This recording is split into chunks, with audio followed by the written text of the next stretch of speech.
Welcome to Executive Leaders Radio, your spot in the corner office, the radio show where executives share their secrets to success. Executive Leaders Radio. You're listening to Executive Leaders Radio. This is your host, Herb Cohen, with my co-hosts Shannon Lane, Newmark, Matthew Shapiro, Obermeyer, and Dave Stonecipher, Herbine. And we have a great lineup of guests for you on our show today. Shannon, will you please give us the read down? Sure, Herb. We'll be starting off with Dr. Vince LaSorsa, President and CEO of the Children's Home of Reading, followed by Anabel Shafia, Vice President of City Cleaning Company. Then we'll have Jim Lonergan, President of SuccessFuel, and we'll be wrapping up today with Jeffrey Willner, Vice President of Willner Properties. Let's get to know our first guest, Dr. Vince LaSorsa, President and CEO of the Children's Home of Reading. Vince, what is the Children's Home of Reading? What kind of stuff are you guys doing? Good morning. Children's Home of Reading is a nonprofit organization in the Reading area that serves underprivileged children, underserved children. About how many a year? We are serving approximately 1,100 a year. Mm-hmm. And where are you from originally? How many brothers and sisters, and where are you in the pecking order? I am from Montgomery County, a suburb of Philadelphia, born and raised there. Now live in Berks County in the Reading area. I am the middle child, only male child of 3 children. Mm-hmm. What did it do to you growing up with 2 sisters, an older and a younger sister? I think it helped to create some balance for me, and I had to referee sometimes. We were all relatively close in age, and there was always questions about the sisters and who they were dating and those kinds of things. So growing up with 2 sisters and it helped you tune into everybody's feelings and empathy and communication, what's that have to do with you growing this organization, the Children's Home of Reading? Well, I think it's important to hear all sides of different things before making a decision and being able to be balanced in making those decisions. Mm-hmm. And what else were you up to? What were you doing 8 to 14 years old? What kind of activities were you engaged in? I was playing a lot of sports, working the weekends at the family business, primarily sports, baseball and football, involved in some clubs, Boy Scouts, those kinds of things. Mm-hmm. Matthew, please give me a hand. Vince, tell me about your parents. My parents are from Italy. They came over as teenagers. Separately, they met in the States, but they immigrated from Italy. And tell me what being the child of immigrants did to you. Well, I got to see them model for me just loyalty, dedication, and hard work to persevere and be successful. And you told us that as a result of that, you started kindergarten barely speaking English, too. Tell us a little about that. Yeah, Italian was the primary language that we spoke in our house. So when I started kindergarten, English was sort of secondary and didn't speak a whole lot of it. How did that feel as a kid in kindergarten, everyone else speaking English and you're speaking primarily Italian? I mean, it was a bit odd to begin with. It took some time to get to know the other kids and to feel part of things. And tell me what that dedication that you talked about with your immigrant parents and starting school, you're starting in kindergarten, you don't speak English. What do those 2 things have to do with you running the Children's Home of Reading today? Well, I think it gave me a sense of being able to accept all people, people that didn't speak English, people that spoke English, another language, wherever they were from. It just gave me a better sense of accepting those people, being dedicated to your family, to your team, the sports that you play, to your place of employment, just dedication and loyalty. Mm-hmm. David? And so we were talking earlier, you said you played baseball and football, and I believe you told me you were a catcher and a linebacker in those 2 sports respectively. What drew you to those positions? I really enjoy, well, probably size, but I really enjoyed being a catcher just to be involved in every play and being able to see the whole field for every play. And then linebacker, I enjoyed looking at the offense and being able to call the defensive plays and being right in the middle of everything. Both of those positions tend to be what I'll call field generals in those sports. Do you think that translates into what you're doing today with the Children's Home? Yeah, I definitely see parallel there, and being able to see the full picture, the whole picture, being able to strategize next moves based on what you see in front of you. Yes, absolutely. I believe you said you captain the football team as well. Obviously, that comes with some leadership skill. Does that leadership skill translate in today's role as well? Yeah, I believe so. I was captain of the football team, which it was sort of a quiet leader, and I think people gravitated to that. I continue to lead in that way, and recognize a whole team needs to be part of this to be successful. Mm-hmm. Shannon? Vince, in the green room, you mentioned that your grandfather was someone you looked up to as a kid. Can you tell us more about that? Yeah, my grandfather was also from Italy and came over, immigrated, while my dad was very busy with the family business, working 16, 18 hours a day. My grandfather stepped in and provided some of that paternal nurturing care. And what did that show you at the time? I think it again fuels that loyalty to family kind of piece, that if somebody's not available, somebody else steps in and takes on that role. And how does the loyalty to family have anything to do with what you're doing at the Children's Home of Reading? I think it's about loyalty, dedication, not only to family, but to also your place of employment and the people you work for and work with. Those qualities, I think, translate to those areas. Mm-hmm. I understand that you went to work in the family business of bakery when you were 8. What were you doing in the bakery? What were you supposed to be doing in the bakery, and how long did you work there? Well, I worked there starting at 8, just on the weekends. I would just go in and kind of wash the refrigerators, clean the floors, do some of those things, and then eventually learn the whole business and work there through high school. Had an opportunity to take the business over, but decided Wait. So you started washing the floors and the refrigerators, and you ended up doing a little bit of everything. What does starting with one thing and doing a little bit of everything have to do with your running the Children's Home of Reading? I think it gives you a better appreciation of the higher level job when you start at the lower level job. When I started in the field of psychology, I was a direct care staff, making minimum wage, and was able to work through many, many jobs to finally become the CEO. So I have a great appreciation of direct care staff and what they do. Similar to the bakery piece. So you like the idea of learning all the different jobs so that you really understand what's involved in each of those jobs, which is maybe one of the reasons that the Children's Home of Reading has been to. How large or how small is the staff at this organization? We have about 250 full-time staff. When you started with the organization, how large or small was the staff? Under 100. So you've more than doubled the size of the staff. Do you have a lot of turnover for your industry, or is your turnover minimal? Direct care staff is pretty much common turnover as others, but the leadership folks, the management folks tend to stay around. Why is that? Well, I think the management and leadership folks really get used to what we're doing and the vision and the mission, and really have a passion for the work. Matthew? You mentioned earlier you have some friends who've been your friends for a long time, right? How long? 40 plus years I've been in touch with. You've had the same friends for 40 running years. Tell me, does that have anything to do with the staff hanging around for a long time at Children's Home? I suppose it could. Tell me how that connects. I think it goes back to the loyalty and dedication to, what you do and who you are, and people gravitate to that and tend to stay around. Vince, I have a question. Do you interact with the kids that the Children's Home serves? Quite often. Tell me what you get out of that.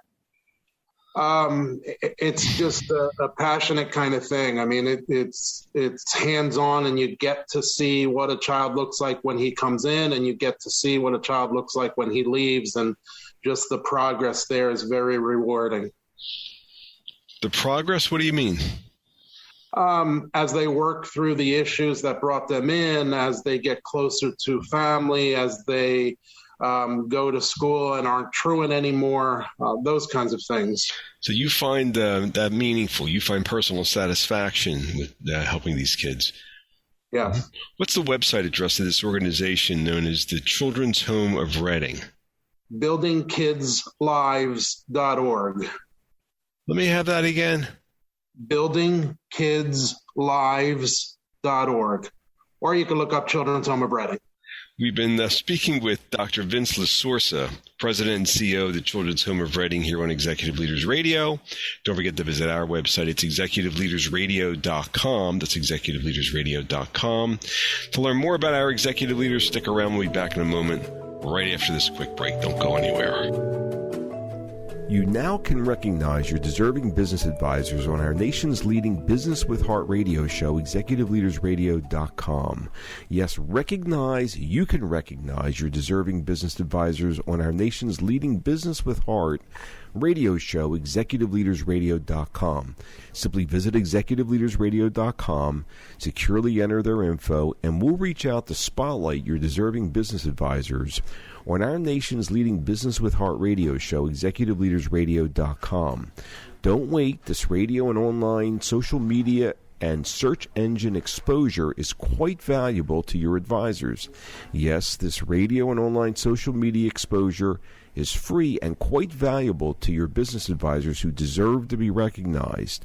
Visit executiveleadersradio.com now to nominate your deserving business advisors.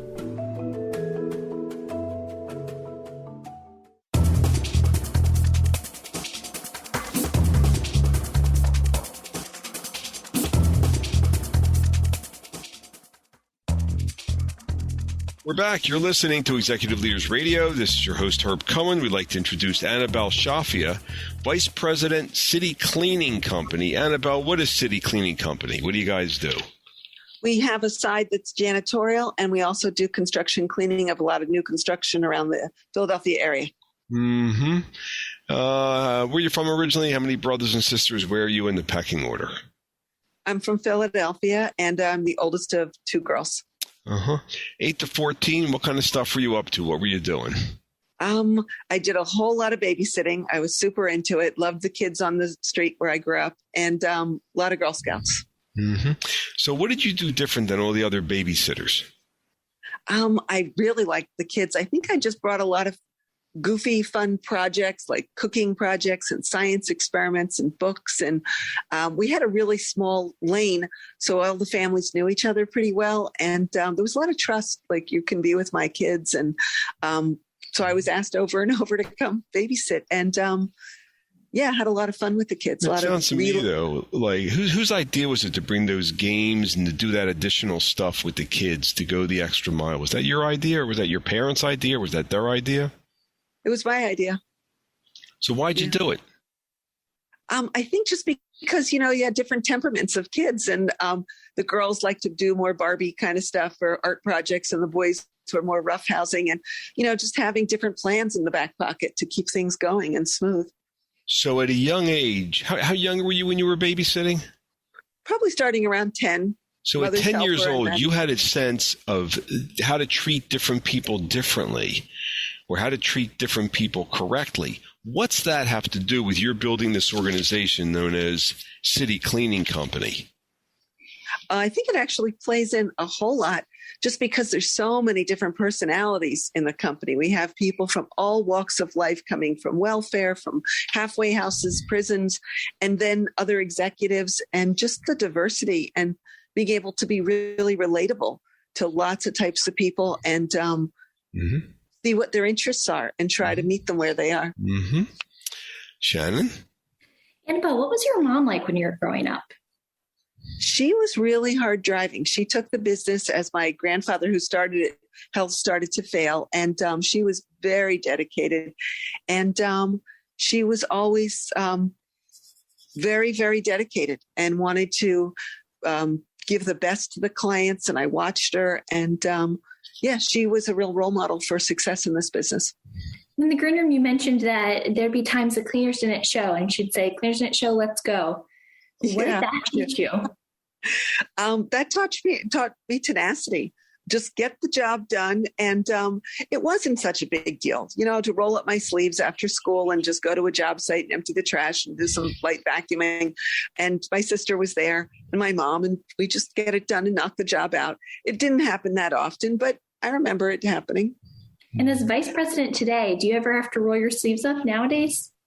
Well, if you go to a job site and you see that they've dropped the ball, you want to I look at floors a lot as I walk into rooms and say, oh, was it cleaned? And if there's a piece of paper on there, I tend to pick it up. And I want to make things nicer and better. David? Anabel, when we were speaking in the green room, you said you were quite active in the Girl Scouts, and sounded like you were selling quite a bit of those cookies we all know and love. Well, what did you like about selling all those cookies? There was a really team spirit in my Girl Scouts troop. It was really fun, but there was competition, and I was so wanting to sell the most cookies. And I remember having an opportunity that was an apartment building near where I lived, and filled with a lot of older folks, and saying, hey, I want to go sell cookies over there. And my mom really spearheading and saying, let me take you there for, a couple days straight, and saying, you've got a business sense. You're going to take the business. And I did. I think I sold like 400 or 500 boxes of cookies. And it was such an ego boost. I felt so excited about it and getting the highest sales. That spurred that want to do sales. Where do you think that hustle and drive came from? My mother. She really, really was always excited and pushing for that. Do you think that translates at all to what you're doing today as vice president of your organization?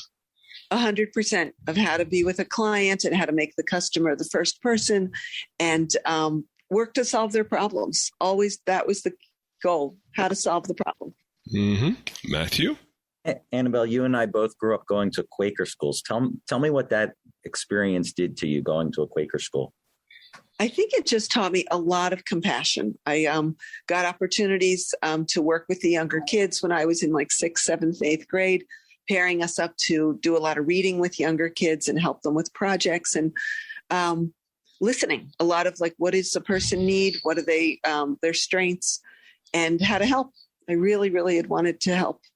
And there was something where you had a service project or something like that where you got to choose what you did, right? Tell me about that.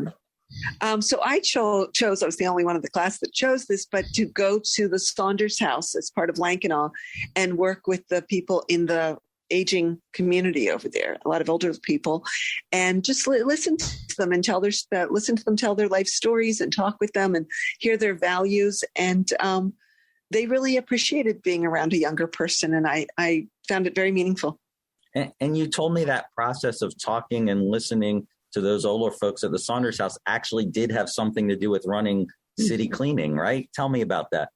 I think it definitely did, of listening for what went wrong, what went right, getting curious, getting to ask more questions and saying, tell me more. What did you find meaningful in that? Or how did you solve that problem? And they shared those things, and just getting curious over and over to see what a person's real needs are and being able to help them in a lot of different levels.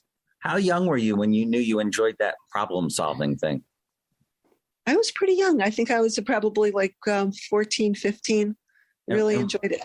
And how did it, what was the moment where you said, hey, I really like this problem solving thing? It was all throughout. It really was. I don't think there was even a moment. It was my curiosity of just listening to people's life stories and wanting to know how they figured things out. And I'm curious too, when you talk about listening, does the silence piece from the Quaker upbringing fit in there? It absolutely does. Yes, there was meeting for worship, and people would do a lot of the sharing and speaking. And I didn't speak so much, but I really enjoyed the listening and hearing people's meaningful stories of what things in their world touched them and how that was playing out in their lives. Mm-hmm. Thanks. Yeah. So what's the best part of your running your own business? Oh, there's so many exciting parts. Problem solving is really the most fun. I think working with people is the other really exciting part. I work with just such a diverse group, and every day there's a different fire to put out, and it makes it for a different, interesting job. Isn't that painful, though, that everything's changing all the time? You always have to solve problems. Isn't that a lot of work and grind? It is. It is a stressful business. I have an amazing team in the office that everybody pitches in. When the cleaner doesn't show, or the equipment breaks, or the trucks aren't working, etc. There's many moving parts before something has to get out the door, and it makes it for interesting, and it's stressful, exciting. So what's the major asset that you're building at City Cleaning Company? Is it the trucks? Is it the mops? Is it the people? Is it the team? Well, what's the major? The team, and the quality of people, and instilling it in them that we are delivering the highest quality service, and that they are representing and showing the face of city cleaning, and how important that is. And communication is a really bottom line. And if you need help, if you can't figure it out, to reach out and try to help solve problems through a larger group of people that are sitting in the office. How large or how small is the team? About 100 people. Wow, 100 people. So you're in communication with 100 people daily with the assignments, which is trying to figure out what everybody needs to do, making sure everybody's dependable, they're excited. It's a lot of responsibility, isn't it? It is.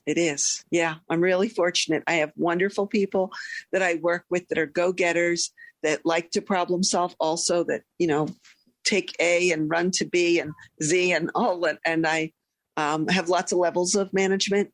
So there's a lot of moving parts. What's the website address of this organization known as City Cleaning Company? citycleaningcompany.com. citycleaningcompany.com. We've been speaking with Anabel Shafia, who's the Vice President of City Cleaning Company here on Executive Leaders Radio. Don't forget to visit our website, executiveleadersradio.com, to learn more about our executive leaders. It's executiveleadersradio.com. To learn more about our executive leaders, we'll be back in a moment right after this quick break. Don't go away.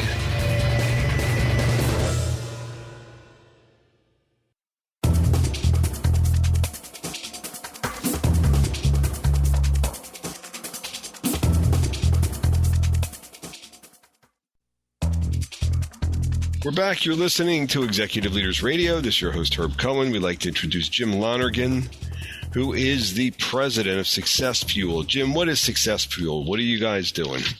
It's a publishing and training lead generation company for HR representatives. And where are you from originally? How many brothers and sisters? And where are you in the pecking order? Garden City, New York, a part of Long Island. I am one of three. I have two older sisters. And what were you doing 8 to 14? What kind of stuff were you up to? Twofold, playing in sports and working. So you were playing in sports and working. Okay. Matthew, why don't you take it from here? Yeah, what work were you doing? I had a paper route, youngest kid doing it, and I was earning money and selling to get more subscribers to the route. What pushed you to become the youngest newspaper route carrier in the neighborhood? Drive, hard work. My dad worked long hours, and I think I understood the need for hard work and earn my own keep and drive my own direction. Probably drove me the most. So you were the youngest one. I assume that means they gave you a nice, cushy, easy route, right? They gave me a route that they thought had potential, but very small because I was so young. And in a 1 or 2 year period, it grew to one of the largest routes they had of 50 or 60 people. Where did you get that ability to grow it? And I don't know if it's a sales drive, but when I had a chance to knock on doors and people like me, they recommended me and they took our subscription. So I just kept knocking on more doors. And who was the person in your life at that age, 8 to 14, who was teaching you how to see the opportunity that was there in that paper route? Yeah, it's a great question. It really is. It seemed like it was driven in me, as my sisters laugh all the time. It just came, and I had this drive internally, and it just kept going. At 8, I didn't have a mentor to look up to in my mind. It's just personal drive. How young were you when you knew you had that drive? I don't think I realized it till I was a little later in my teens. But once I had it, I was going to keep driving it. And what does that drive have to do with what you're doing what you're doing today. It's a SuccessFuel. SuccessFuel. It's a company, and companies I've run over the years are. It's really about taking it, in this case, a turnaround, and turning it into a business that we think can be successful and create opportunity for the employees and actually do a better job of what the market's looking for today. Mm-hmm. Shannon? So Jim, you said at 8 years old, you realized that, you were living in a wealthy town, but you weren't necessarily one of those wealthy families. That's a pretty young age to realize something like that. Tell us more about it. Yeah, and I think that probably came a little bit later, like 12, 13, 14, when I started seeing more of the town and seeing what was there and what's available. So I think it came later, and it wasn't the 8-year-old thing. It was probably, 13, 14, 15. But, it was a wealthy town, and we weren't. So I looked and said, if I work hard, I think I have this opportunity as well. And it's all around hard work. And that's really what drove me, is seeing what's there and doing better than maybe what we had. That's probably what drove me. And growing up in this wealthy town and seeing that at a young age, what did that do to you that you carry with you nowadays? Yeah, I think today, more than anything, having had hopefully a successful career running companies over the years, it's really turning me into giving back to both my community. I've been council president and run a bunch of charity organizations, but also in the business side, I probably look for more employees that maybe aren't known, but I could see they have the opportunity potential, and for me to help drive them and give them the opportunity and support them. So I've done that luckily over my career. I've always looked for that kind of employee. Mm-hmm. David? Jim, you told me earlier you spent a lot of time playing in the parks, a lot of sports, and you highlighted hockey specifically. So I'm curious, what is it about the game of hockey that you really liked? Yeah, the speed, the toughness of it. Lacrosse was probably number 2 because it's a very similar sport. I got bored with baseball, frankly. But it was really the program itself, the hitting, the fast pace, the action. That's really what drove me. That's why I love lacrosse as well. And the coach. What was your role and positions on the hockey team? Hockey was center. Probably played all, but center for the most part. I was kind of the leader, I guess you'd say. But we have great friends who are really talented as well. So. I think you said that leadership kind of led you to become captain of that team as well, if I recall correct. Yeah, that's true. That's true. And how does that translate into what you're doing today? Yeah, I think leadership, right? Drive, leadership. I think that's from what I guess I earned or grew out of early in my childhood. Plus, it's I've always taken a leadership role, whether getting people together to organizations. It's kind of innate. It's in me, and I like to share it as best I can. And we all need to improve, and I'm sure I need to improve too. But leadership was always a trait I've always it's grown in me. Mm-hmm. How young were you when you were competing? From always playing sports early, right? So 6, 7, 8. But, as you start competing a little bit later in life, it's 10, 11, 12. And, I played a little bit of soccer in high school. I played some football, but, not very well. I was a thin kid. But really competing, I'd say probably 12, 13 is where you started seeing a change. How young were you when it went beyond sports, right? Like you identified yourself as the youngest guy with the newspaper route, right? Yeah. Like there's a lot of competition in you, right?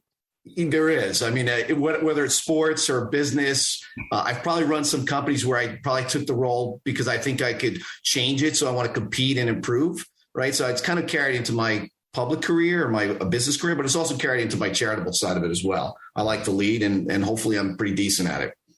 Mm-hmm. So you mentioned earlier that you're married with 5 kids. And what have you learned from your kids that has anything to do with business?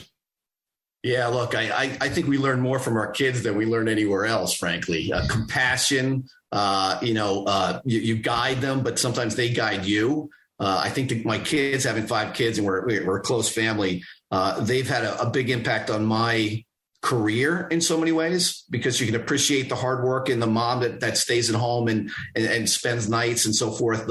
You start seeing what they do to us, and that translates back out to my outside world. Tell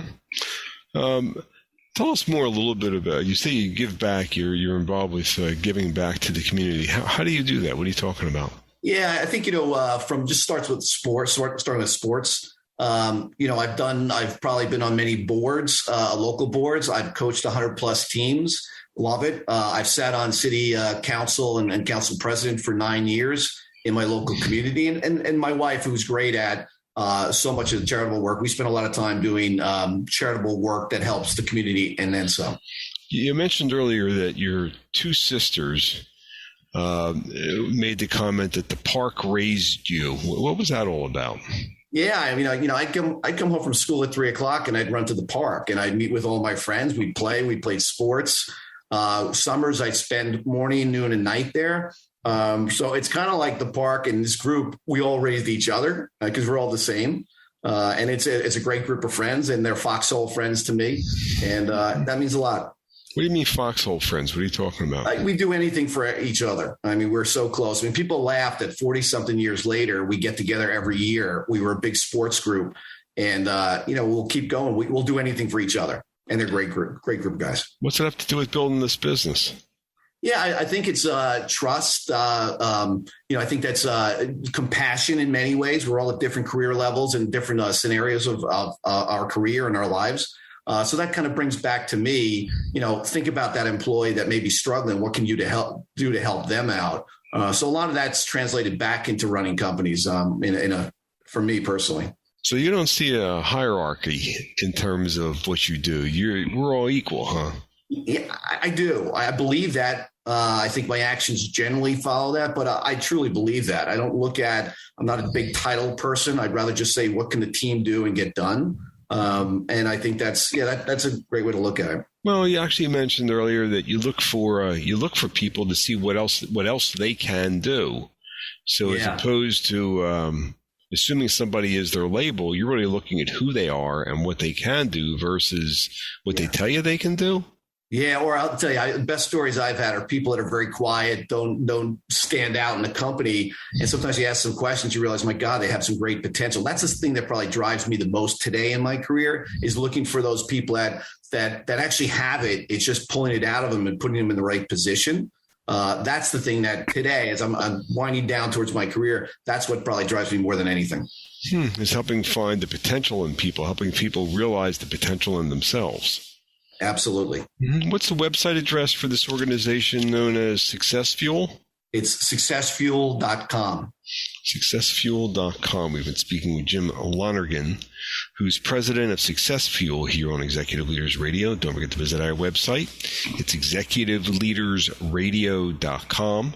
To learn more about our executive leaders, that's executiveleadersradio.com. To learn more about our executive leaders, we'll be back in a moment, right after this quick break. Recognize your deserving business advisors on our nation's leading Business with Heart radio show, Executive Leaders Radio. Yes, you can recognize your deserving business advisors on our nation's leading Business with Heart radio show, ExecutiveLeadersRadio.com. Simply visit ExecutiveLeadersRadio.com, securely enter their info, and we'll reach out to spotlight your deserving business advisors on our nation's leading Business with Heart radio show, ExecutiveLeadersRadio.com. Don't wait. This radio and online social media and search engine exposure is quite valuable. Yes, this radio and online social media and search engine exposure is quite valuable to your business advisors who deserve to be recognized. Visit ExecutiveLeadersRadio.com now to nominate your deserving business advisors for free exposure.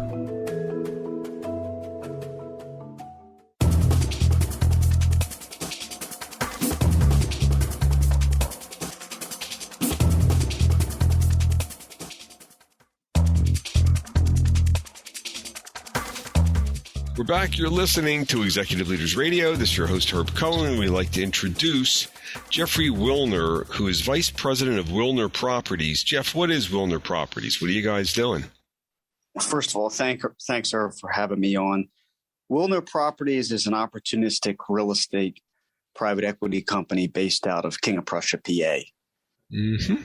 And where are you from originally? How many brothers and sisters? Where are you in the pecking order? I am the middle child, one of three, originally from Newtown Square, Pennsylvania. Which is a suburb of Philadelphia. And tell us, 8 to 14 years old, what kind of stuff were you doing? What were you up to 8 to 14? 8 to 14. I was playing rec sports, beginning to get involved in charity organizations. I was in the band. trying to stay social and so forth, all the above. Mm-hmm. You also mentioned that your grandfather ran a restaurant. All right. So, Matthew, why don't you give me a hand here? Tell me a little bit about your dad. Well, my grandparents immigrated from Czechoslovakia in Poland. Didn't speak any English, landed in New York City. My grandfather came to Philadelphia and started a small deli in Marion Station, Pennsylvania, called Jaime's Delicatessen, where my dad got involved as early as 8 or 9. My grandfather ran that store for 30 years, sold it to the existing owners, and the store is still there today. My dad ended up pivoting into the real estate business, helped his dad out, who had a minority share in a small apartment building, and we ended up buying them out somehow. And about 35 years later, still here and still growing. And what is your dad's transition and watching him get into the real estate business? What impact did that have on you when you were 8 to 14? Oh man, a lot. Getting up and going to school and catching a bus at 7:24 a.m. My dad was already out of the house, so it inspired me a tremendous amount. And relating back to that and knowing I need to get up and do the best I can every day to continue to move things ahead, notwithstanding the challenges in our markets. And what does it mean to you to be working with your dad now? It means a lot for a variety of reasons. 16 to 25, I wasn't allowed back to the family business. My dad encouraged my brother and I to get experience elsewhere. I got a call halfway through college. Hey, Jeff, don't come home. Don't plan on coming home. I cried like a bitch. I said, what do you mean, Dad? What do you mean? He said, don't come home. So I ended up spending about 3-4 years at other shops, learning how they run, learning how they operate. I wasn't aware that the business was even going to be here when I came back to PA and was able to get involved, and things are, steady. And at some point, I think you told us earlier that relationship with your dad and watching him work actually led you into clubs when you were a kid that were business oriented, right? You like that? Very much so. I was more of a creative, musical type of person, artsy. My passions just started to shift as I learned more about business and the allocation of capital and how things move and the markets and so forth. Mm-hmm. David? Jeff, you were telling me earlier that you were volunteering and doing some charitable work pretty early in life. Tell me a little bit more about that. The charity, I found things that were relatable to me. My grandfather passed of Parkinson's disease, so I got involved in Parkinson's Foundation. My grandparents were survivors of the Holocaust, so I'm involved in that aspect of the world. So I chose things that were relatable to me and got involved in ways that I could. And then I began to realize what type of impact they made on me as a person, as a businessman, and as a compassionate individual, each and every week. Tell me a little bit more about that impact. What does that mean? I can't really find the words to describe it. It's something you feel in your soul, and it gives you a little bit more purpose. But in many ways, I'm grateful to have the opportunity to give back and lend my time to others that are less fortunate.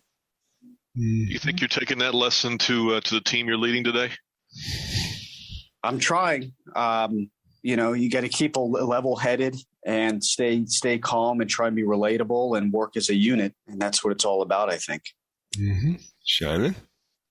If we touched on your dad and your grandfather, I'm curious about your mom. What was she like when you were growing up? My mom was a cheerleader to my brother and my sister and I. Like my dad at most of our sporting events on the sidelines, cheering us on, and that made a real impact in me and encouraged me to try my best. Tell us more about that. So when you were on the field and you look over and see your parents on the sidelines, it encouraged you to do your best? It did. I mean, notwithstanding the outcome, win or lose, I'm able to go home, learn, and try and strategize on how to do better and come out next time on the field and continue to develop my skill set in many capacities. And what did you learn from Mom that you carry with you nowadays at Willner Properties? Stay patient. Keep your head up when things aren't looking great. Continue to don't forget to eat. Mm-hmm. Jeff, you mentioned that your grandfather had a restaurant. Did you ever work in that restaurant? And how young were you if you did? I didn't work in that restaurant, but I got in the restaurant business early on. I almost think it should be a requirement for kids in their teens. I mean, you learn so much about how to relate to other people, and you're dealing with a lot of BS in the restaurant business. But when you got a job of working in a restaurant, which restaurant and what was the job you got? What did you start doing? How young were you? It was a small Italian restaurant in Broomall, small town of Broomall, Pennsylvania, called Valentino's. Mm-hmm. It's a little hole-in-the-wall Italian spot, no longer there. But I was bussing tables. That's how I started. And How young were you? 15. Uh-huh. What'd you learn bussing tables that has anything to do with running a real estate enterprise? A ton. I could probably write a novel on how it's relatable. Be more or less spit in your face. You're thinking that this guy's not going to leave you money. He ends up leaving you $100, or, learning how to deal with other people in fast situations and getting a lot of things thrown at you that some of the other guests had discussed. And you also mentioned you were in a band when you were a kid. What instrument did you play? What was your role in the band? It's a drummer, percussion. What's the role of the drummer in the band you were in? Listening to everyone else play and following along, and then having to lead in certain scenarios and speak up with the percussion set.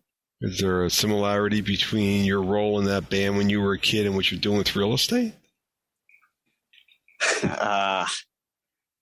Sometimes I have to get loud.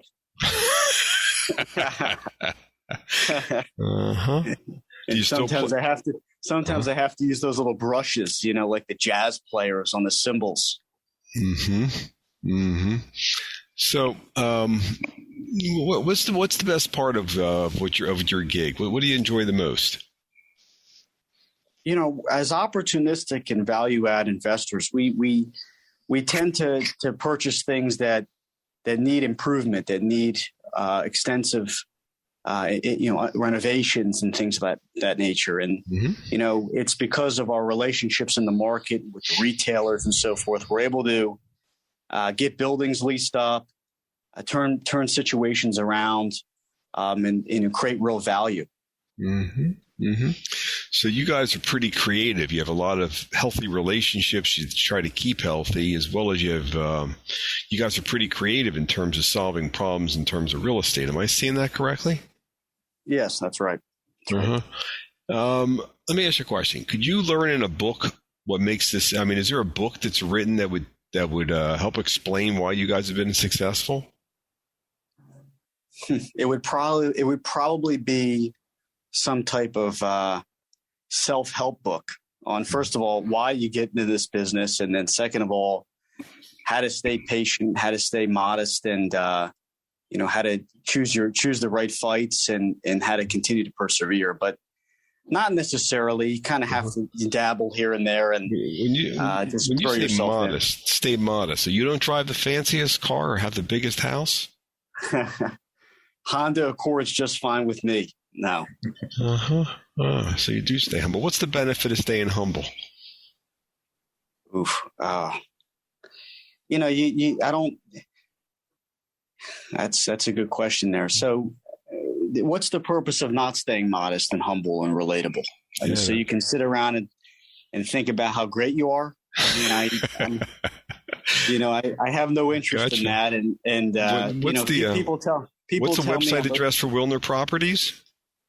www.willnerproperties.com. WILLN as in Nancy, ER Properties. We've been speaking with Jeffrey Willner, Vice President of Willner Properties, here on Executive Leaders Radio. Shana, can you give us a rundown on who we've had on the air, please? Yes, great show today. We started off with Dr. Vince LaSorsa, President and CEO of the Children's Home of Reading, followed by Anabel Shafia, Vice President of City Cleaning Company. Then we had Jim Lonergan, President of SuccessFuel, And just now we wrapped up with Jeffrey Willner, Vice President of Willner Properties. I'd like to thank my co-hosts, including Shannon Lane Newmark, Matthew Shapiro Obermeyer, and Dave Stonecipher Herbine, for giving me hand instruction to questions, helping providing our listening audience an educational and entertaining show. I'd like to thank our listening audience for listening. Otherwise, we wouldn't have a radio show. Don't forget to visit our website, executiveleadersradio.com. Thank you for joining us today, and have a nice day. Bye-bye.